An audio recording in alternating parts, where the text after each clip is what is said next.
28 বছর পর সাক্ষ্য হইতেছে। শিক্ষার্থীদের প্রয়োজনে আমরা সবসময় আমরা এক বিন্দুতে মিলিত হব। আমি বাংলাদেশ জাতীয়তাবাদী ছাত্র দলের মনোনয়ন প্রত্যাশী, ওইখানে আবেদন করছি। আমাদের প্যানেল শীঘ্রই ঘোষিত হবে। সুন্দরভাবে আমি মনোনয়নপত্র গ্রহণ করেছি, কোনো ঝামেলা পোহাতে হয় না। আর আশা করি সবাই সুষ্ঠুভাবে সুন্দরভাবে আনন্দ মোহর পরিবেশের মাধ্যমে মনোনয়নপত্র সংগ্রহ করবে। 28 বছর পর সাক্ষ্য হইতেছে, শিক্ষার্থীদের মধ্যে একটা উদ্দীপনা কাজ করতেছে। আমিও একজন প্রার্থী হিসেবে অনেক উদ্দীপনা কাজ করতেছে। আমি চাই শিক্ষার্থীদের কল্যাণে কাজ করার জন্য। ছাত্রদল একটা বৃহৎ সংগঠন, এখানে গ্রুপ অথবা উপগ্রুপ থাকতেই পারে, এটা গণতন্ত্রের সৌন্দর্য।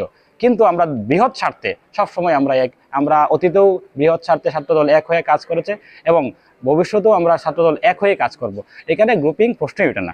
আর হচ্ছে গিয়ে আমাদের সবকিছুই শিক্ষার্থীদের ম্যান্ডেট নেওয়া যেতে কাজ করি। তো শিক্ষার্থীদের প্রয়োজনে আমরা সবসময় আমরা এক বিন্দুতে মিলিত হব। কিন্তু আমরা শিক্ষার্থীদের প্রয়োজনে কাজ করে যাচ্ছি।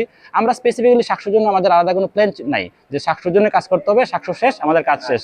তো আমাদের কাজ চলতেছে এবং এটা সাক্ষ্য পরবর্তী সময়ে চলবে এবং সাক্ষ্যর পূর্বে আমাদের যেরকম কাজ আমরা করতেছি এটা আমরা অব্যাহত রাখবো ইনশাল্লাহ। 28 বছর পরে সাক্ষ্য হয়েছে, এটা আমাদের শিক্ষার্থীদের একটা দীর্ঘদিনের ছাওয়া ছিল।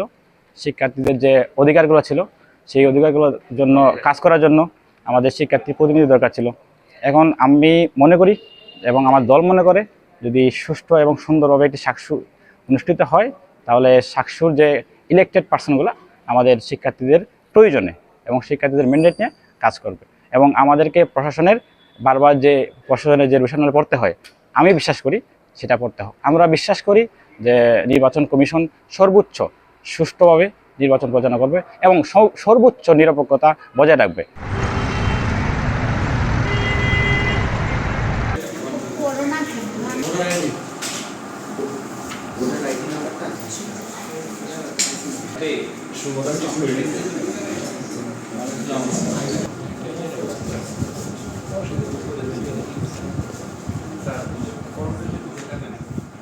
খোলা থাকুক, পরে উনি